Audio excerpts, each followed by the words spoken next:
Frederick Colo. After his pregnant wife and two daughters disappeared, Christopher Watts stood on his porch in Colorado and lamented to reporters how much he missed them.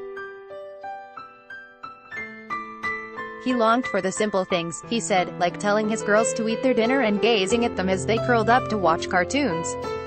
This photo combo of images provided by the Colorado Bureau of Investigation shows, from left, Bella Watts, Celeste Watts and Shannon Watts. The Frederick Police Department said Chris Watts was taken into custody.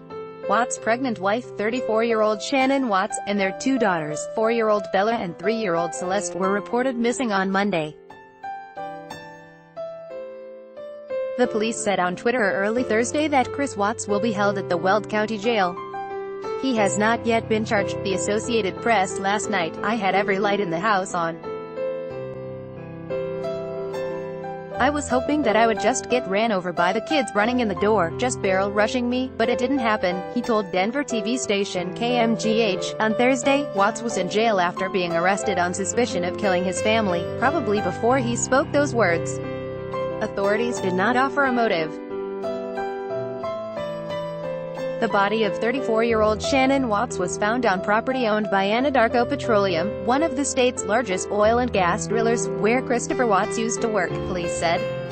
Investigators believed they knew where to find 4-year-old Bella and 3-year-old Celeste and were working to recover their bodies. Article continued below. As horrible as this outcome is, our role now is to do everything we can to determine exactly what occurred, John Camper, director of the Colorado Bureau of Investigation, said at a news conference in Frederick, a small town on the grassy plains north of Denver, where fast-growing subdivisions intermingle with drilling rigs and oil wells. Watts, 33, has not been formally charged. A judge ordered him held without bail and told prosecutors to file charges by Monday afternoon. He set a Tuesday hearing to review the case.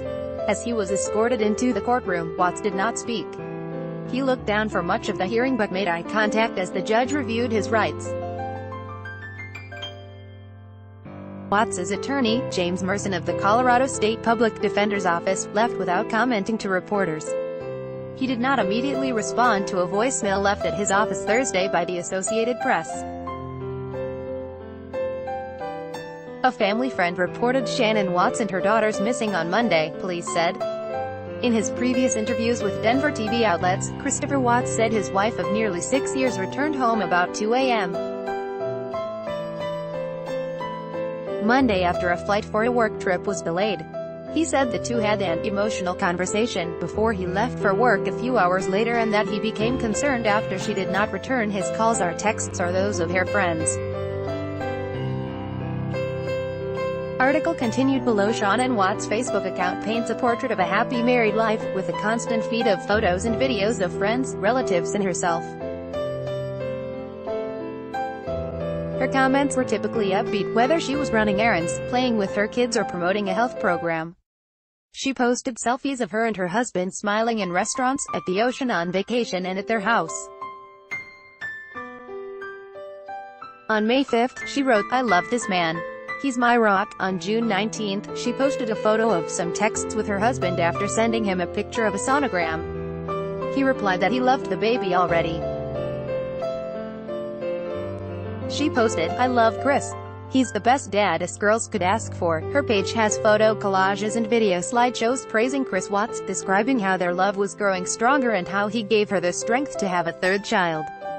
The couple's 2015 bankruptcy filing captures a picture of a family caught between a promising future and financial strain. The filing estimated that they had the same range of assets as liabilities, according to court records. At the time, Christopher Watts worked for Anadarko, earning about $61,500 a year as an operator. His wife was working at a call center at a children's hospital, making about $18 per hour. Combined, they earned $90,000 in 2014, but they also had tens of thousands of dollars in credit card debt, along with some student loans and medical bills, for a total of $70,000 in unsecured claims on top of a sizable mortgage. A spokesperson for the oil company said Christopher Watts was fired Wednesday, but she declined to provide any details, citing the active investigation. Shannon Watts was one of the first customers to visit Ashley Bell's tanning salon in nearby Tacona 2 years ago. The two women quickly became friends, and before long they were texting or calling each other almost daily. Their daughters also played together during salon visits. On Thursday, Bell and her family added several items to a memorial of stuffed toys, candles and flowers on the lawn of the Watts family home. Bell said she never detected that anything was wrong between Shannon and her husband. Bell also got to know Christopher Watts and described him as a loving father. "I just don't understand it," she said, reaching out to accept a flower that her daughter picked from a nearby lawn. Shannon worked from home as a salesperson for a freeze-dried food company and took her two girls everywhere, Bell said. "She was always about her girls," Bell said. She would do anything for her girls. One day she came into the salon and announced that she couldn't tan for a while, then grinned and confirmed she was pregnant. Shannon's father, Frank Herzachek, said on Facebook that the family did not want to talk to the media.